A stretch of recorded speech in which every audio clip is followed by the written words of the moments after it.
What's going on, guys, and welcome back to Music and More. We've established that will be the name because we're going to be talking about music and then a bunch of other stuff. We got the name. So it's going to be more than that. I don't think they realise how long we spent trying to some time. that. But it just came out of nowhere. A few hours on a video call, you know? No, I gotta say, a few hours of video call, and that name literally popped into your head not 45 minutes ago. That's true. Yeah. So we're in this now. So we're going to be talking, one of the topics we thought of is, what, as a viewer, when you go to a show, do you want to see from the performers? The best one that's out there is it's Tommy Lee, I think, from, is it Motley Crue, he's got a roller coaster. Like, Huh? It's like a genuine. So you know how a roller coaster's got like the track, right? Yeah. So you've got these two tracks basically on each side, and then you've got his drum kit is like in the middle, attached to both of these. Have you seen it? Attached to both of these like roller coasters, and it goes over the crowd. Oh, no. And it can spin inside on it so as well. Stop it. So they have to, when they tour. I mean, they just finished, I think, but as you know, they've stopped touring now. But he used to go over the crowd on a drum kit, but like it's like set up like a roller coaster, so they have to build that every time they gig, which I can't even imagine how much work goes into well, never mind that. I can't imagine what it'd be like as an audience member to see that. That'd be phenomenal. Just looking up there, Yeah, man. Well, we talk, upside down. We talk about what can you do differently as an artist. You know, apart from, drum riser and stuff like that, Yeah. how are you going to make your shows better than getting a drum riser? Well, yeah, I mean, you've got a stage. Like, let's work with what most bands anyway just have straight off the bat. They've just got a stage. So the most you can do there, just use as much of the space as possible. You want to use the depth as well as moving side to side is always good, but you want to take steps forward. You want to take steps back. Diagonal. You want to diagonal. Yeah. Down, left, right, left, right. No, so, left. you spend all your cut the time angles at the front. It could kind of get maybe a little bit stale or something. Get So some depth. get some depth. Yeah, change it up. Cross court. Come talk to the drummer. Inside in, forehand. Yeah. But yeah, make sure you use every inch of that. Interchange your positions. I mean, if you can get a wireless system on your guitar or something on your mic, I tell you, save a lot of time and untangling them wires at the end of your show. Preach. And yeah, just kind of give it 110% every time you go out there. Yeah. Otherwise, the crowd won't get the energy off you. It's funny. And they react to you as well. Yeah, I was literally about to say that. It's funny because that sort of response is so dependent on your demeanor as an artist. I mean, so that's a live performance as a band. Even sometimes as a DJ, just stood in a club.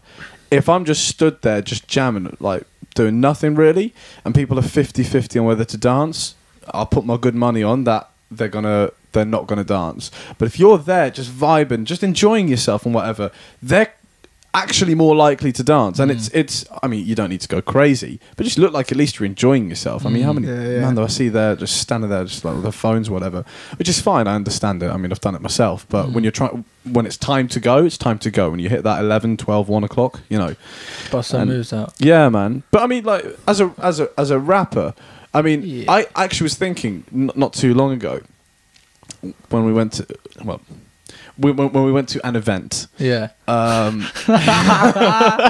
Yeah.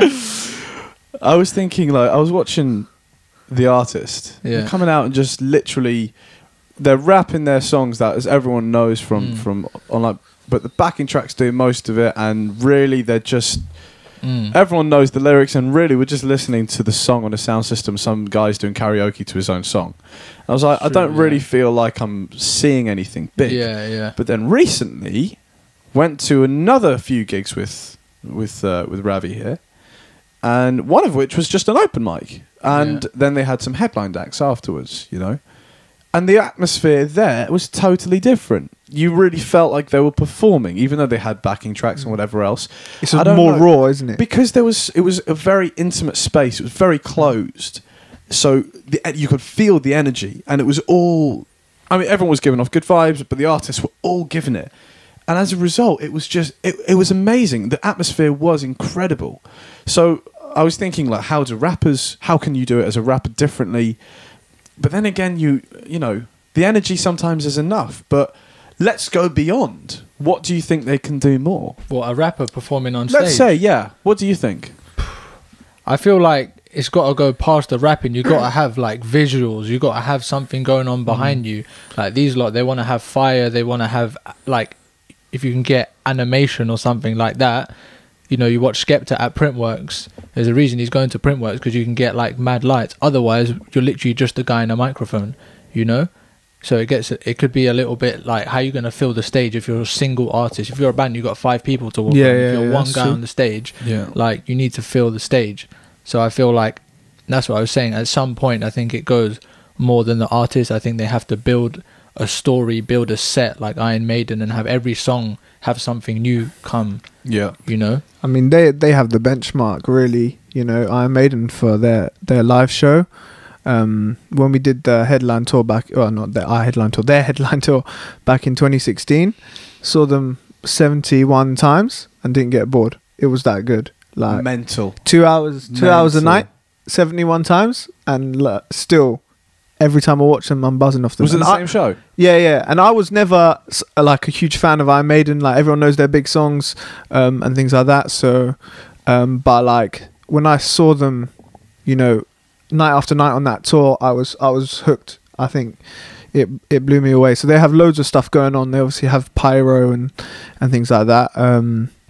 Now their singer Bruce Dickinson has some flamethrowers he comes out with at one point. It. Yeah, he just has a laugh, God. You know. It's a childhood dream, that, isn't it? Yeah. And the way they have their big stage in front, and they've got this big walkway at the top, so the singer will sort of go up the back, round the back, and then climb on this kind of walkway that goes around the stage on top as well. On their latest tour, they had a big Spitfire plane come out, and it's on top of the band, like moving about like this. Their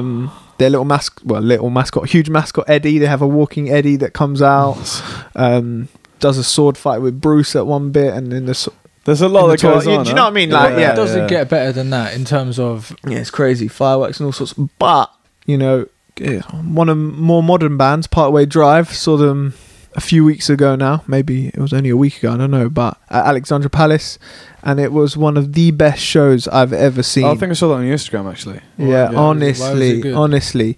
I mean, their energy and their the vibe I get from them off stage, from the stage is incredible. It's second to none. I feel like they are so thankful to be on that stage, the way the singer talks and stuff like that.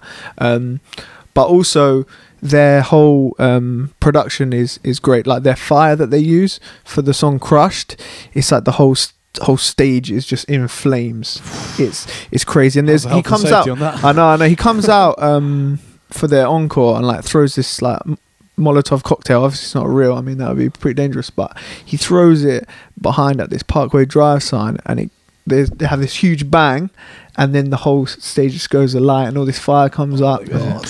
It's ridiculous. And the drummer is in this big spinning wheel of death, so he's playing drums and it's on fire and it's spinning upside down and all sorts.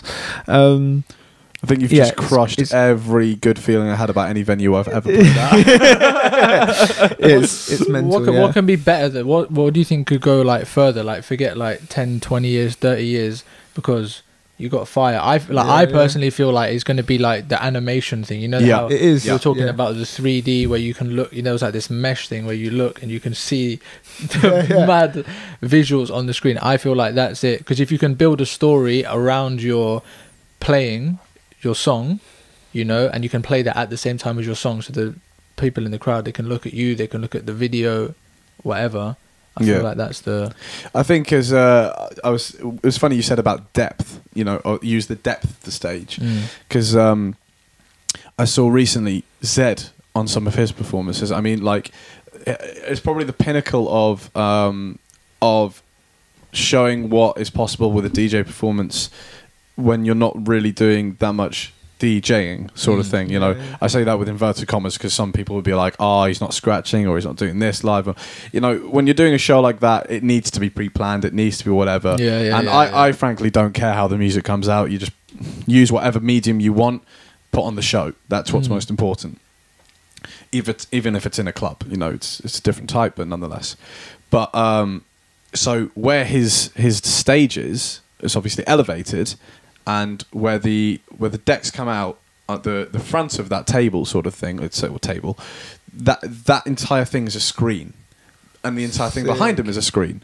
So when you're in the crowd, it looks like one continuous screen, and he looks like he is in whatever is going on, because there's the depth perception there.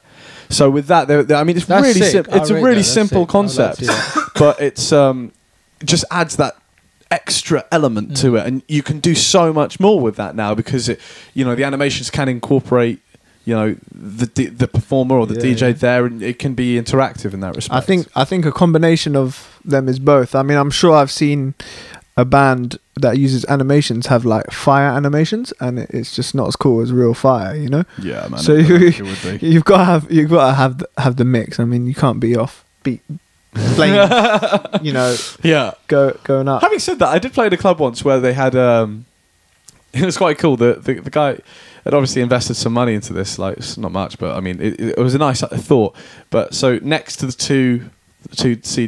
CDJs, I was like on a big platform, and there were these air pressure things next to lights with streamers on them. So when they went off of a drop, they go, and the colours would go up and the streamers would go up, but it would look like fire. But it was just a bit of paper going up. So I was like, that's really cool. Like sort of something different, and I saw Charlie XCX at Reading. Okay. Do you know who that is? Yeah. No. Yeah. Yeah, you would know if you knew the song. I'm not going to sing it. That's the thing. Can we not give us a performance right now? But what they did was, in like American car parks, they have those. The big car giant things. Yeah, those things that wave around. Yeah, she had like two of them on the side of the stage, and that's something I'd not kind of seen before. And we don't have them here. And I was just thinking that's just hilarious. It's different. Yeah. She's got that as her stage production.